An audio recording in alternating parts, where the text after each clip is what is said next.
Hello everyone. Today what we're going to do is to try and figure out how to write an essay that meets the demands for this task. Now, by now you've all read this task and hopefully thought about the key elements of the task, but before we move on to the sample essay, I just want to go back to this and point out a few things. First of all, if you remember, you are asked to analyze one rhetorical choice. Now that could probably what you're going to be looking at is a mode that the author uses to construct the message, or possibly the style in which they create this message. So that's a key that I want to point out, is you're only analyzing one rhetorical choice. And because we're only analyzing one, we go back to this and we're going to write a short essay. And lastly, we need to remember that we need to support our discussion with evidence from the text. So now that we know that we need to write a short essay analyzing one rhetorical choice that the author makes, and we also need to make sure that we use textual evidence from the text, let's think about how we can start this essay. Let's think about the introductory paragraph that we can create, which would establish the demands for the essay. What you're looking at here is just a sample introductory paragraph written for a rhetorical analysis essay for the article that we've been working with from the very beginning, The Ugly Truth About Beauty by Dave Barry. The introductory paragraph begins with, "Since the beginning of time, women have obsessed over their image." Okay, maybe that statement is hyperbole, but it is fair to say that women's perceptions of themselves, whether healthy or damaging, continues to be a topic of conversation today. What this first statement does is just serves as an attention getter, a lead-in, however you want to think about it, but it kind of just establishes the subject of the essay itself. We get into the actual rhetorical situation when we look at this sentence. In The Ugly Truth About Beauty, 1998, Dave Barry illuminates this very point by satirizing the unnecessary ways that women preoccupy themselves with their image. Now, think about this sentence. Most of the thinking in this sentence comes from that rhetorical precis that we wrote earlier in this unit. What does this sentence have? It has the title of the article, it has context, it has speaker, it has those rhetorically accurate verbs that we used, illuminates. I also put in the word satirizes, which kind of alludes to the voice with which Barry constructs the argument. And it also has the message of the argument itself, the unnecessary ways that women preoccupy themselves with their image. But what it doesn't do necessarily is address what specific choice we are going to be analyzing. That's taken care of in the controlling idea, which is found at the very end of the introductory paragraph. Barry's humorous comparison of the sexes creates an argument that, while appealing to men, strikes a truthful chord with women. That's what the purpose of this essay is. We are going to be analyzing the mode of comparison and why Barry chooses to use this mode. And how, and within that analysis, we're going to be explaining how that appeals to this audience of women. So now that we have our controlling idea, which states that we're going to analyze one rhetorical choice, which is the comparison, the mode of comparison, and also why he chooses to use this mode of comparison, which is to appeal to women, we need to develop our controlling idea. The development is going to take place in the body paragraph. Now, for the purpose of this task, I think we could probably write this essay with just one body paragraph. This one paragraph is going to focus on the comparison. It's going to provide some textual evidence of these comparisons that Barry uses. And it's also going to have the explanation or the reasoning that as to why Barry uses these comparisons.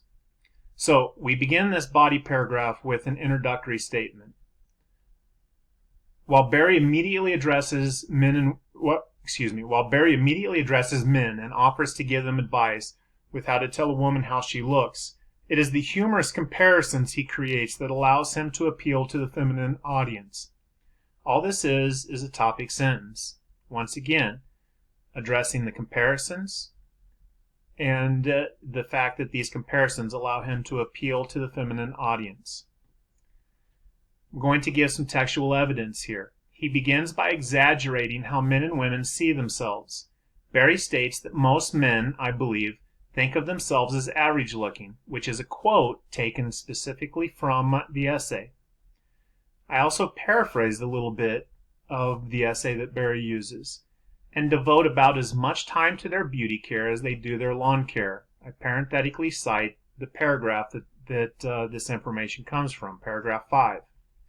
Immediately, however, Barry explains that no matter how attractive a woman may appear to others, when she looks at herself in the mirror, she thinks wolf, which comes from paragraph 6. All this is right here is just a summary of those comparisons that Barry uses. These are just the comparisons of how men and women see themselves. Barry goes on to argue that the reasons for these differing opinions is created with the type of role models men and women have growing up. Barry juxtaposes the images of the role models by describing the images of Barbie to Buzz Off, a popular character from He-Man. Barbie, he describes, is proportioned such that if it were human, it would be 7 feet tall and weigh 81 pounds, of which 53 pounds would be bosoms, while describing Buzz Off, who was part human, part insect, as not a looker. This text comes from paragraph 7. Once again, all this is a summary of the comparison that Barry uses in showing the different role models that men have compared to women when they were growing up.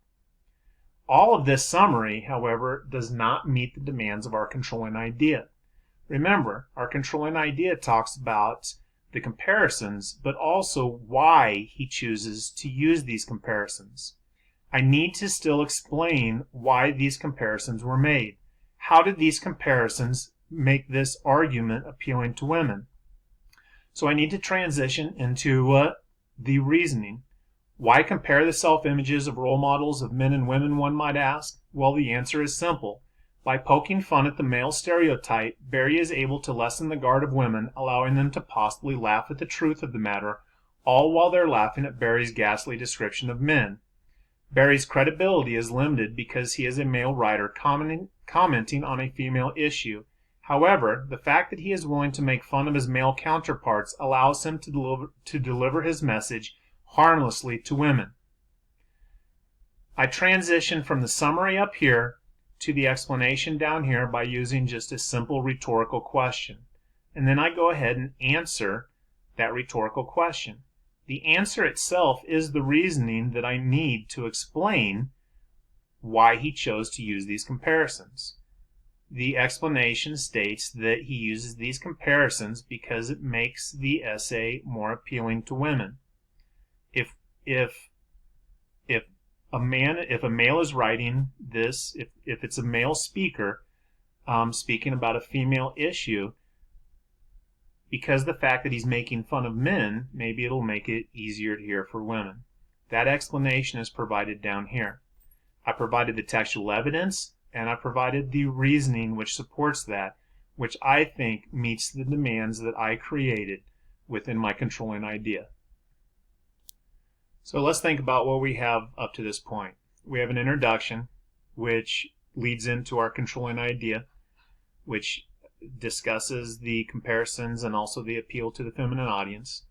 We have one body paragraph that provides the textual evidence that summarizes those comparisons, and that body paragraph also has the explanation or reasoning as to why Barry chooses to create these comparisons. So then what do we have left? We just need to come up with a concluding paragraph. Think about what the word conclusion means. We just need to conclude our thoughts. We don't need to restate everything that we've already said. We don't need to summarize the entire the entire essay. We don't need to summarize what we've already said in our body paragraph. But what we do need to do is provide some importance as to why we've made these points, why we've analyzed this piece. So what I've done here is I just start with, in conclusion, Barry uses this mode of comparison in order to encourage women to stop obsessing over the image they have of themselves. Now I could go back and we could talk about that rhetorical precis that we wrote. What is this right here?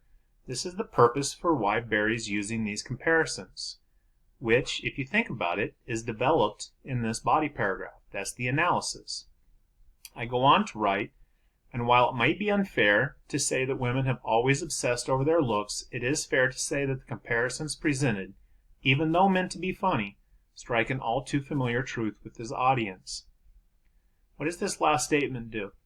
It kind of ties back into the importance of the argument that I created in the introduction. If you remember in the introduction, I began with, since the beginning of time, women have obsessed over their looks.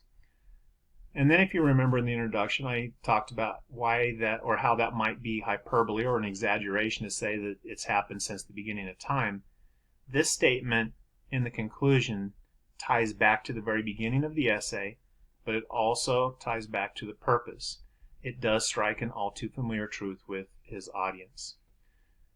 I feel this is a great example of a type of an essay that would meet the demands for the task at hand. Obviously, there are many choices that a different writer could use to analyze Dave Barry's piece. This particular piece analyzes the mode of comparison, and it also explains why Dave Barry chose to construct his message using these comparisons.